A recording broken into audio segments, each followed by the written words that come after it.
Assalamualaikum warahmatullahi wabarakatuh ya teman-teman. Kali ini kita akan melakukan eksperimen menanam kopi bibitnya dari bawah pohon kopi itu sendiri teman-teman. Nah, kita akan coba teman-teman menanam kopi dari bawah pohon kopi itu sendiri. Ada bibit yang bertebaran. Kita akan melakukannya dengan cara yang benar ya teman-teman. Nah teman-teman, apakah bibit kopi yang jatuh dari pohon kopi itu sendiri apakah bagus yang di bawah?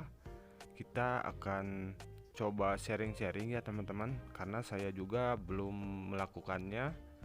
Karena bibit kopi yang bagus itu biasanya diolah dulu dari biji tanaman kopi yang sudah berumur ya teman-teman.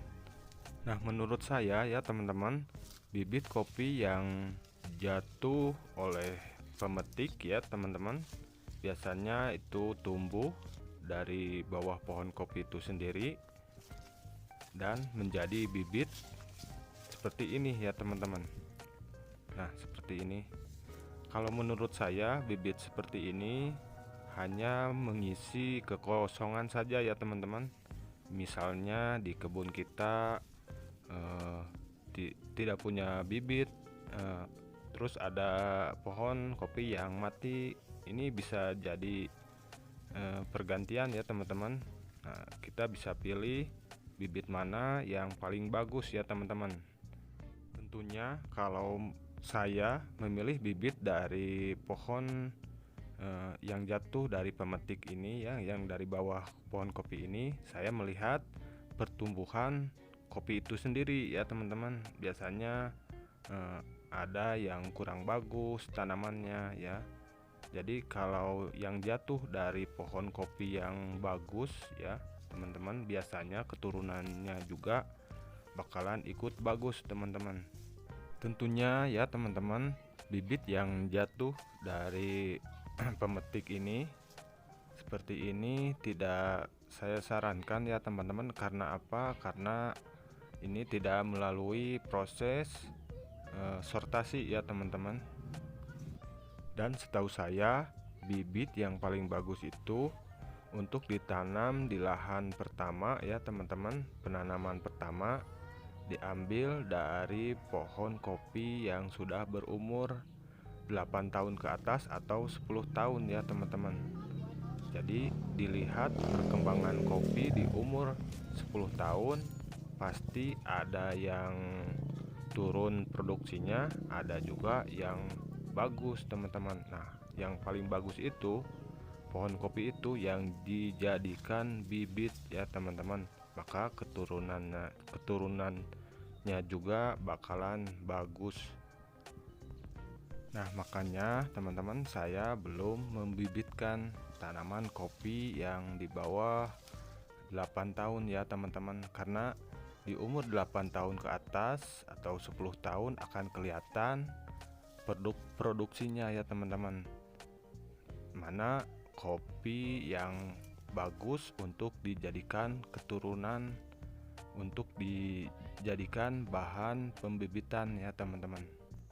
Nah teman-teman, saya akan coba tanam kopi bibit dari bawah pohon kopi itu sendiri ya teman-teman. Nah seperti ini saya akan coba tanam eksperimen ya teman-teman. Nah kita ambil pupuknya teman-teman. Ini sudah dikasih lubang. Nah ini dikasih pupuk dulu teman-teman, biar nanti perakaran sudah jadi, dia sudah memakan pupuk yang dari bawah. Nah untuk selanjutnya ya teman-teman, kita ambil bibit. Nah seperti ini teman-teman, yang saya lakukan, kita potong akar yang ke bawah sedikit ya teman-teman, agar supaya perakaran yang ke samping lebih cepat teman-teman. Nah setelah kita potong, lalu kita tanam. Nah seperti ini, kita kasih tanah ya teman-teman. Jadi rata dengan tanah, jangan ditumpuk ya teman-teman, karena nanti perakaran akan naik ya teman-teman. Nah, seperti ini penanamannya. Oke, kita akan coba lagi ya teman-teman. Nah, seperti ini sudah dikasih lubang ya teman-teman. Nah, kenapa dekat lubangnya? Karena ini kita buat sistem pagar ya teman-teman. Nah, ini kasih pupuk dulu ya teman-teman, agar merangsang akar lebih cepat teman-teman. Nah, seperti ini kita kasih tanah sedikit, lalu kita sama dengan tadi ya teman-teman, kita potong lagi ujung akar yang ke bawah ya teman-teman. Nah, seperti ini tujuannya supaya perakarannya ke samping ya teman-teman, lebih cepat. Dalam budidaya kopi tentunya jenis varietas yang bagus semuanya bagus teman-teman. Jadi tergantung dari pemilihan bibit, perawatan tanah, pemupukan, serta pemangkasan ya teman-teman. Kenapa kita harus memilih bibit dari pohon kopi yang sudah berumur teman-teman? Karena menurut pengalaman saya ya teman-teman, semua tanaman kalau diambilnya dari bibit yang sudah berumur tapi pohon kopi itu produksinya terus meningkat, nah biasanya keturunannya juga bakalan bagus teman-teman. Nah, kita akan coba lagi satu lagi ya teman-teman, tanam kopi yang bibitnya dari bawah pohon kopi. Nah, seperti biasa kita gunting lagi ujungnya ya, supaya perakarannya ke samping teman-teman. Nah, seperti ini. Nanti kita akan perlihatkan yang sudah jadi ya teman-teman. Yang dulu saya tanam bibit dari bawah pohon kopi. Sekarang sudah besar teman-teman. Saya akan perlihatkan. Ini tanahnya keras teman-teman ya. Dan setelah kita tanam seperti ini, kalau bibit cabutan kita harus siram teman-teman.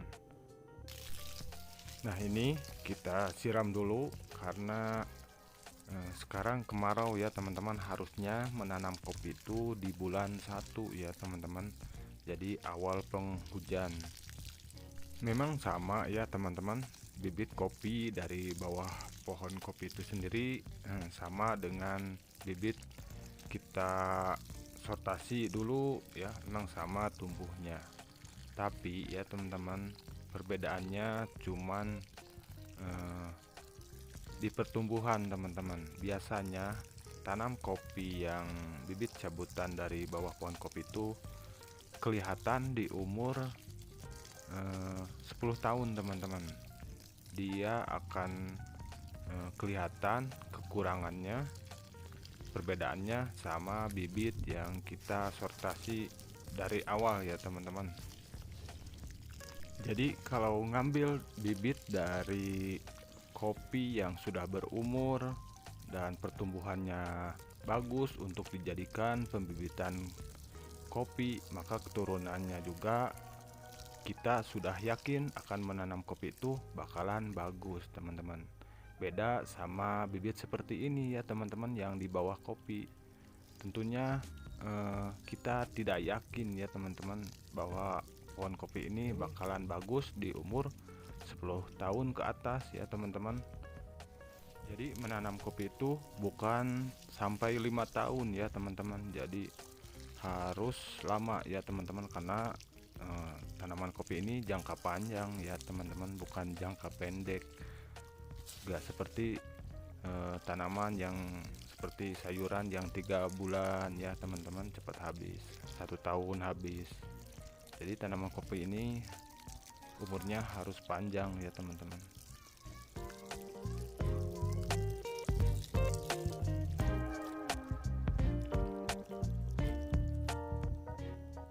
Oke teman-teman, kita lihat yang sudah tumbuh besar dan seperti ini hasilnya ya. Ini bibit dari pohon kopi yang dari bawah pohon kopi ya. Nah, seperti ini hasilnya ya. Ini umur 5 bulan teman-teman. Nih sudah mulai bagus percabangannya ya. Sama seperti tadi penanamannya, kita potong ujung akarnya sedikit agar perakarannya ke samping. Nah ini ada tunas air ya, ini kita buang dari bawah teman-teman. Nah, seperti ini penampakannya bibit dari bawah pohon kopi ya teman-teman. Nanti kita update lagi ya teman-teman. Oke teman-teman, segitu saja video dari saya cara menanam kopi dari bawah pohon kopi itu sendiri ya teman-teman. Jadi caranya begitu. Oke, wassalamualaikum warahmatullahi wabarakatuh.